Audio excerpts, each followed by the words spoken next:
Saludos estimables estudiantes. En esta sección, bueno, al comienzo de este capítulo, de hecho, vamos a comentar la ley de inducción de Faraday, ¿verdad?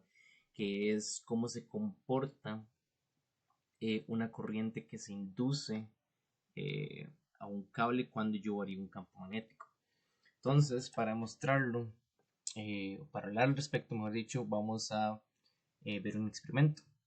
Entonces vamos a poner un cable y lo ponemos de forma espiral circular, como estamos viendo en esta primera imagen, ¿verdad? Y vamos a tener un imán. Dicho imán produce un campo magnético. Este campo magnético al inicio va a ser un campo magnético constante, como pueden ver, ¿verdad? Entonces el flujo de campo magnético que está pasando a través de la espira siempre es constante. Sin embargo, lo que vamos a hacer es mover el imán con nuestras manos acercándolo hacia la espira. Si yo hago eso, ¿verdad? El campo magnético al ser constante van a ser las mismas líneas de campo, pero voy a estar acercándolo, por lo tanto va a estar variando la cantidad de líneas de campo que pasan a través de la espira. Por lo tanto, voy a estar cambiando el flujo magnético, ¿verdad? Del campo a través de la espira. Disculpen, arriba. Listo. Y notamos que al hacer eso, el amperímetro detecta una corriente. En este sentido, si tratamos de hacer lo mismo otra vez y más bien nos devolvemos, ¿verdad? Al sentido contrario, el amperímetro va a detectar una corriente en el otro sentido. Vemos que esa corriente no es permanente, ¿verdad? Conforme yo acerco mi mano, se detecta esa corriente, pero me detengo en este punto acá, ¿verdad? Y poco a poco la corriente se irá a cero otra vez. Correcto. Igual en el otro sentido, yo alejo el imán de la espira y conforme voy alejando el imán de la espira se induce una corriente en sentido contrario hasta que llego, ¿verdad? A un punto donde me quedo fijo, dejo fijo el imán y, ¿verdad? Se vuelve cero la lectura del amperímetro nuevamente. Entonces pareciera, ¿verdad? Lo que el experimento parece indicar es que yo al cambiar el flujo magnético, ¿verdad? Las líneas de campo que pasan a través del área de la espira, estoy induciendo una corriente, ¿verdad? Capítulos anteriores vimos que una carga, ¿verdad? En movimiento implicaba un campo magnético. Lo que está pasando, ¿verdad? Es que una carga cuando se mueve, bueno, esa carga está generando campo eléctrico, ¿verdad? Y conforme yo la desplazo, las líneas de campo van a cambiar, ¿verdad? Entonces, lo que podemos decir es que no es el hecho de que ¿verdad? El hecho de que una carga genere movimiento, genere campo magnético, es el hecho de que hay un campo eléctrico producido por esa carga de movimiento que está cambiando, ¿verdad? Lo estoy desplazando a lo largo del espacio. Entonces ese campo eléctrico cambiante, como vemos aquí a la derecha, va a producir un campo magnético. En este caso lo que notamos es que también un campo magnético que cambia, ¿verdad? Un campo magnético que está pasando a diferentes tasas a lo largo de una espira va a inducir una corriente, ¿verdad?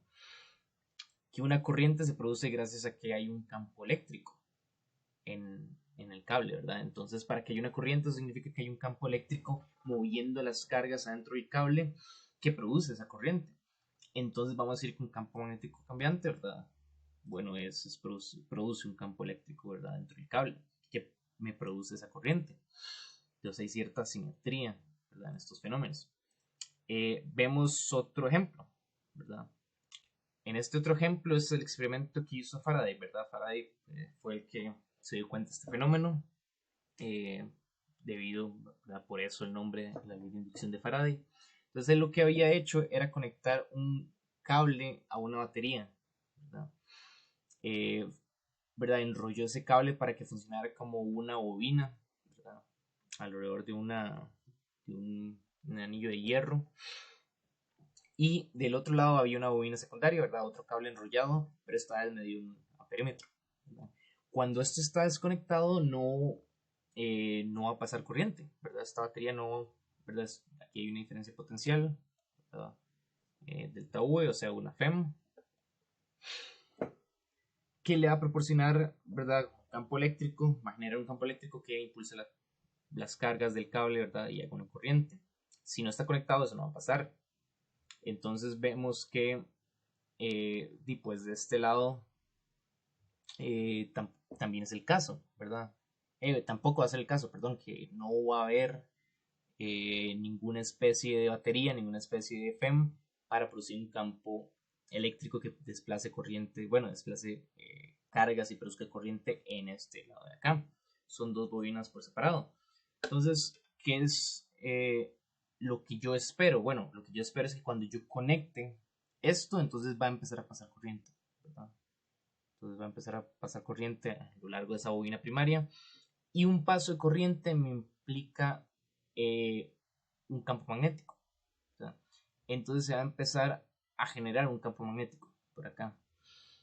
Lo que notamos con este experimento es que yo apenas cierro el switch, ¿verdad? Yo tengo todo esto abierto. Y cierro el switch. Entonces, en ese instante, ¿verdad? En esos primeros momentos en donde cerré el switch, voy a detectar una lectura acá, ¿verdad? Esto me va a dar una lectura de amperios. Significa, hay una corriente pasando por acá. Pero lo que yo hubiera esperado eso no tiene mucho sentido, ¿verdad? Yo esperaría que la corriente solo pase por acá, porque ahí es donde estoy conectando la batería, del otro lado no hay nada conectado. Bueno, lo que está pasando, al parecer, es que yo al conectar la batería estoy creando una corriente que esta misma me va a producir un campo magnético y esto tiene que aumentar desde cero porque no hay un campo magnético inicial, ¿verdad? Hasta el campo magnético final, ¿verdad? Que no es diferente de cero. Entonces hay un cambio en el campo magnético, hay un cambio en el flujo magnético que pasa eh, ¿verdad? Por la bobina secundaria, ¿verdad? Cuando yo conecto la batería, esto genera un campo magnético que va a ir desde cero hasta el campo magnético constante que va a pasar a través, ¿verdad? De la espira que forma la bobina secundaria. Entonces ese cambio, ¿verdad? Pasar desde cero hasta este campo magnético constante, momentáneamente es un cambio en el flujo, ¿verdad? Va a haber una tasa de flujo que está pasando a través de la espira de esa bobina secundaria. Entonces esto, ¿verdad? Va a detectar una corriente porque un campo magnético variable, ¿verdad? Induce un campo eléctrico que produce una corriente y eso es lo que me va a medir el amperímetro acá. Entonces, obviamente eso no se queda para siempre, ¿verdad? En algún momento cuando ya llego a este valor constante campo magnético que me genera la bobina primaria, bueno, ya no va a haber un cambio en el flujo en la bobina secundaria, va a seguir existiendo un campo magnético, ¿verdad?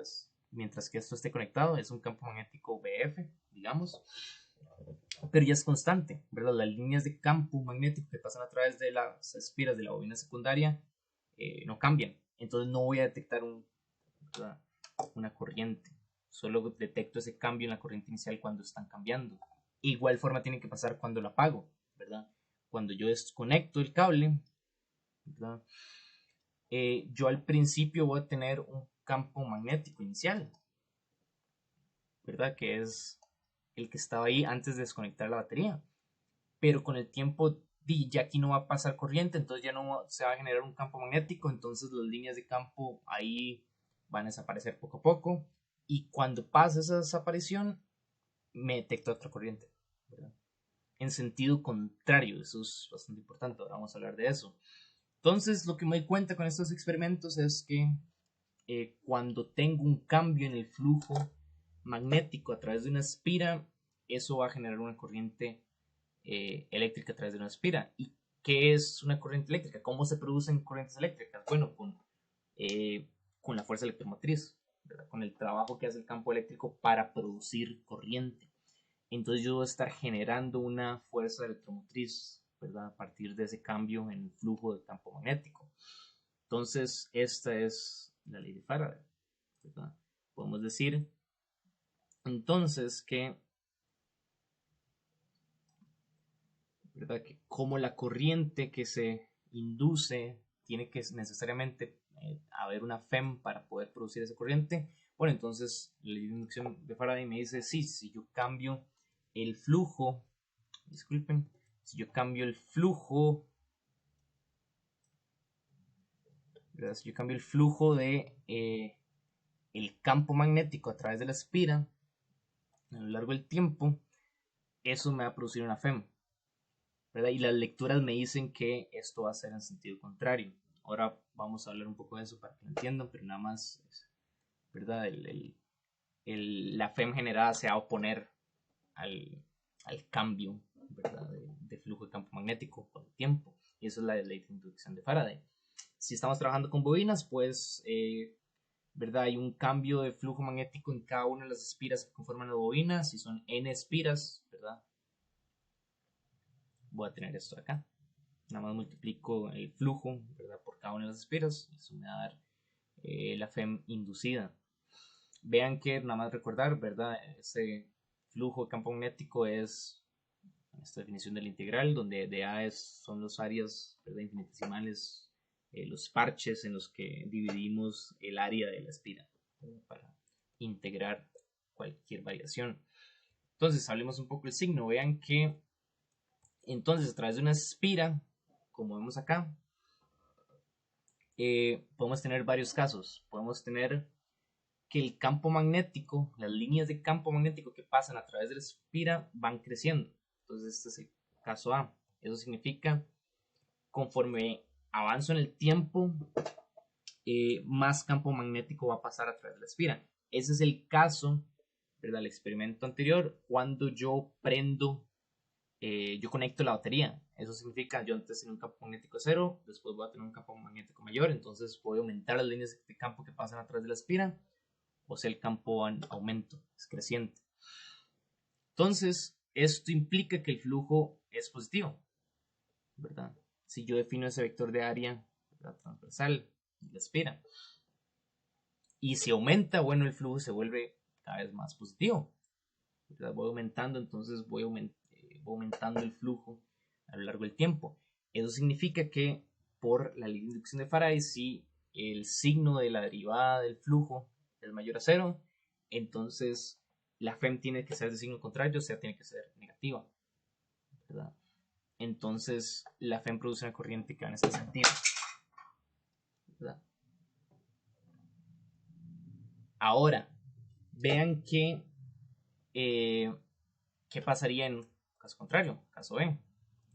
Voy a tener entonces que el campo magnético es decreciente. Yo tengo un flujo de campo magnético a través de la espira inicial grande y después voy disminuyendo la cantidad de líneas de flujo que pasan a través de la espira. Entonces, igual el flujo en este caso es positivo porque apunta en la misma dirección que ¿verdad? El vector de área, pero el cambio con el tiempo del flujo se vuelve es negativo, ¿verdad? Se vuelve cada vez más pequeño. Entonces, el sentido de la FEM es sentido contrario, o sea, es positivo. O sea, la FEM va a generar una corriente que vaya en este sentido, oponiéndose, ¿verdad?, al sentido de que me decrece el campo, ¿verdad?, el flujo. Entonces, vean que lo que está tratando de hacer la FEM es compensar esa pérdida del campo magnético, ¿verdad? El campo magnético está perdiéndose, está pasando de este vector a un vector más pequeño. Entonces, la corriente que se induce en la espira va a tratar de provocar por ella misma, recuerden que las corrientes producen campo magnético, va a tratar de provocar por ella misma un campo magnético que compense esa pérdida. O sea, vean que si ustedes usan regla mano derecha, por allá va la corriente, entonces me queda el pulgar apuntando hacia arriba, ¿verdad? Que es el campo magnético que produciría esa corriente inducida, ¿verdad? Y este campo magnético trata de compensar esta pérdida, ¿verdad? Esa es la intención de la FEM, ¿verdad? Esa FEM inducida, eso es lo que está tratando de hacer. Entonces, veamos más casos. Veamos qué pasa si tengo el signo opuesto, ¿verdad? O sea, tengo un flujo negativo porque voy en una dirección contraria al vector normal de la espira. Entonces yo definí un vector normal para arriba mi campo magnético es creciente, pero va hacia abajo, va en sentido contrario. Entonces el flujo es negativo, ¿verdad? Por la dirección. Y aunque sea creciente, bueno, sí, es creciente, pero en el sentido contrario. Entonces se vuelve más grande, pero más grande en este contexto, como es negativo, y bueno, se vuelve más negativo, ¿verdad? Entonces el cambio del flujo por unidad de tiempo va a ser negativo, o sea, la FEM inducida va a ser positiva. ¿Y qué provoca la FEM inducida, verdad? La FEM inducida lo que hace es establecer una corriente que trate de compensar esa pérdida. Entonces la corriente va en este sentido, el vector de campo iría en este sentido, que es ¿verdad? Es lo que compensa el aumento, ¿verdad? Del campo magnético hacia abajo. Y mismo para el caso de, ¿verdad? Y ustedes pueden parar el video para analizar ese caso por sus cuentas. Entonces esa es la idea de la ley de inducción de Faraday. Lo que estamos haciendo es simplemente viendo cómo se comporta esa corriente inducida tratando de compensar ese campo, ¿verdad? Todo debido a que el flujo a través de la espira cambia. Y eso es básicamente lo que queremos enunciar con esta ley. Vean cuáles son las posibilidades, ¿verdad? Yo tengo que entonces a través de una espira, el flujo a través de una espira normalmente yo lo denoto por esto. Vea coseno de teta, ¿verdad? Donde teta es el ángulo entre el campo magnético y el vector normal al área de la espira, ¿verdad? Entonces hay muchas formas en que yo puedo cambiar en el flujo, ¿verdad? De la espira a través del tiempo e inducir una corriente, ¿verdad? O sea, inducir una FEM en la espira, ¿verdad? Entonces yo puedo decir, ok, si esto, ¿verdad? Es una espira corriente, no hay un campo magnético uniforme, ¿verdad? Yo podría decir, ok, el campo magnético no es uniforme, ¿verdad? Cada vez, a cada instante, voy aumentando la magnitud del campo, eso significa que más campo va a estar pasando por acá, o sea, voy a cambiar la cantidad de líneas de campo que pasan a través de la espira, o sea, el campo magnético se hace más fuerte, o sea, hay una FEM inducida porque este B va a depender del tiempo. La magnitud del campo se va haciendo cada vez más grande. Entonces, como la magnitud del campo se hace cada vez más grande, B cambia con el tiempo. Entonces, nada, esto se hace cero, ¿verdad? Esto es un valor diferente a cero, o sea, existe una FEM inducida, o sea, existe una corriente que se va a inducir en la espira. Mismo caso, también tenemos que A puede cambiar, ¿verdad? Entonces, yo puedo reducir la espira, yo puedo encogerla, puedo estirarla, y eso va a cambiar el área, eso significa que va a cambiar la cantidad de líneas de campo que pasan a través de ese área, o sea, va a inducir una FEM de igual forma. E incluso el ángulo, ¿verdad? Si yo roto la espira a cualquier otro ángulo, el flujo, ¿verdad? De las líneas de campo que van a pasar a través de la espira va a cambiar. Entonces, esto también va a inducir una FEM, o sea, va a inducir una corriente a través de la espira. Aunque el campo magnético sea constante y aunque el área, ¿verdad? De la espira sea constante, con solo girar la espira yo puedo cambiar el flujo. Y cualquier combinación de estas es válida. Entonces esta es la idea de la ley de inducción de Faraday. En el siguiente video vamos a hablar de algunas aplicaciones útiles, ¿verdad? De su vida diaria. Y después vamos a hacer un problema. Entonces, muchas gracias por su atención y pueden pasar al siguiente video.